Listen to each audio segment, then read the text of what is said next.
Hello, everybody. Today I want to visit with you about how to think about Medicare.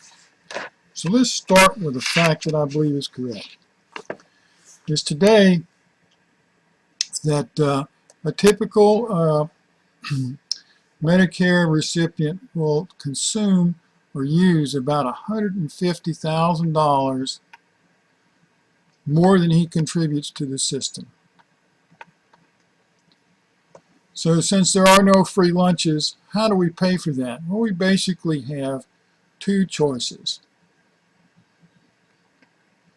And one is we'll let our kids pay for it, or two, we will pay.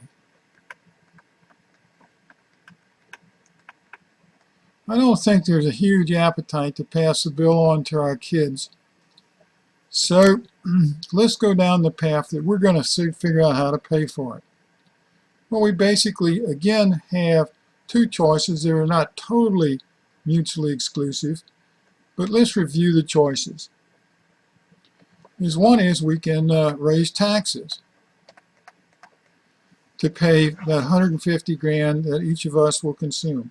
The problem is that at the present rate of growth in a decade or two, is that this will consume all of our discretionary spending. So this path forces us to visit cost. So how do we visit cost? Well, the first step, and this has been suggested, is that we have an adult conversation about the problem.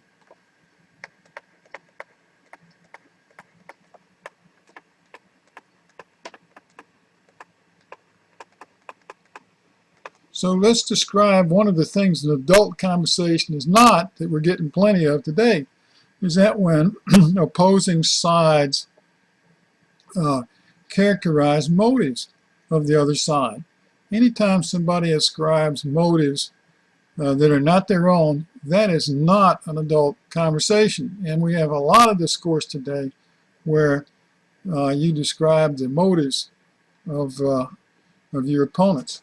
So let's think about how to tackle cost. First of all, I'm not an expert on medical cost, but let me give a few common things that I would do. First of all, let's put in place the best practices.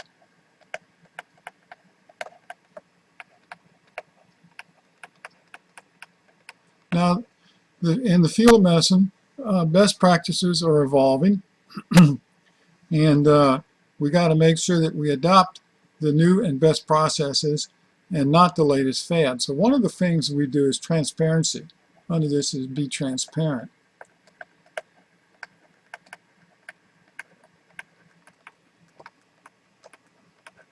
And under the transparency, we would publish the outcomes.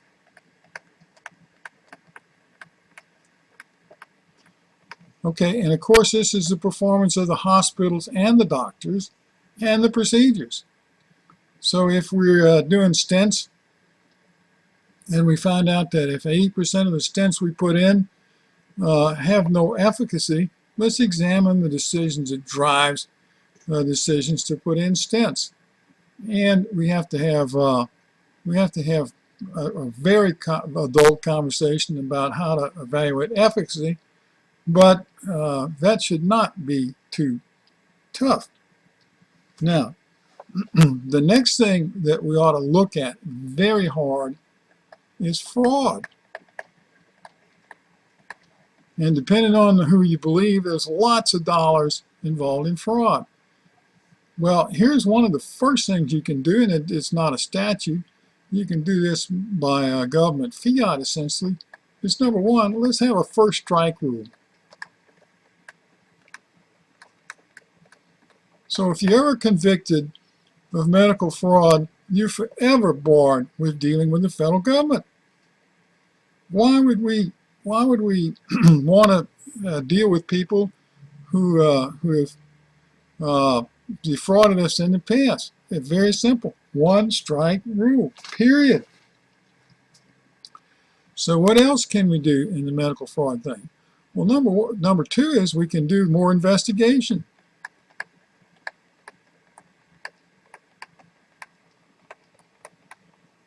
And if I was in charge, the first thing I would do is I would go look at the folks that we've already caught, and I'd see if there's some patterns. And I'll bet you there are patterns. And I bet you these patterns can be spotted and predicted by computers. And the IRS is already doing that. Is that they already have ways to look at IRS returns, and there are patterns of people who cheat. And I suspect that if we looked at the patterns in the medical fraud and the billing and the medical fraud, there are patterns that can be spotted, and usually spotted by computers. And then the next thing we do is let's do some audits.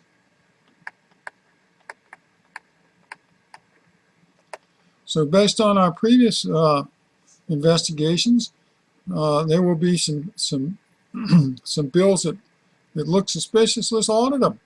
And by the way, you know, if XYZ company bills for a procedure done on John Doe, let's call up John Doe and see if he did the procedures. And I don't think it takes a lot of money, and it doesn't take any new statutes, any new rules. And second, one of the next things I'd do is I'd have a bounty system. It wouldn't bother me if we, for every dollar that somebody blew the whistle on, we gave them 20 cents. That means we're 80 cents ahead on every dollar we save or recover. I think a bounty system would be great. And all of these can get done at the executive branch, so we don't need to go back to the legislature. And then the next thing I would do is jail time.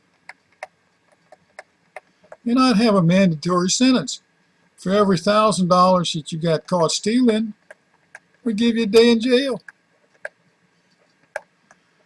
You know, so you know, a guy that and we would aggressively prosecute those guys who defrauded us.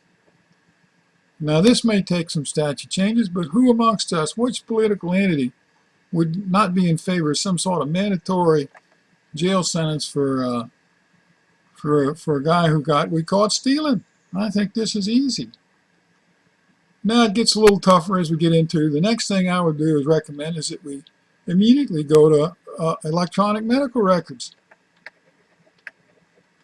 And we've got a good example. If you're caught speeding somewhere in the United States, the cop who's writing you the ticket probably within seconds understands through technology, knows your past driving record and whether you got any outstanding tickets. Man, if we can figure out how to do tickets, why can't we do medical records? The second thing on medical records, we got to quit collecting dumb information. Unfortunately, I go to a lot of doctors these days, and I got to sign a lot of papers, typically which I can't read because the printing's too small. And to show how foolish they are, I typically sign them Burr Rabbit. And you know, for the past 5 years, nobody's looked at my signature. And we have a saying in business: if nobody looks at the data you're collecting, why collect it? At some point, we got to say we're too damn litigious, and we got to do away with some things, and we got to just make some assumptions. Let's get this electronic medical records done. This might save us 10% on this bill. That might save us $15,000 over here. Now, I know this is a slightly political, there's a political football, but heck, let's put that away and get after it. Another thing is on the purchases. Maybe we ought to put Walmart in doing our procurement of our drugs and our medical devices. Gee whiz. Look how they've driven cost out. Let's untie our hands. The legislature should not be involved in micromanaging how we purchase drugs. But our purchasers, our buyers, ought to be cognizant of being very, very conscious about spending dollars. And Walmart is a pretty good model. The second thing I would do is that I would not pay more for a drug than what the average countries in Europe and Canada pay. You know, Uh, if they are paying 20% of what we pay in the United States, maybe we're paying too much. Now, I know the countermanding argument is that the United States is the one that, or the drug companies need the money for future drugs. I'm okay with that, and I'm okay with that. But let's make the rest of the world pull their fair share. So these are my ideas on how we ought to think about Medicare. So until next time, see you.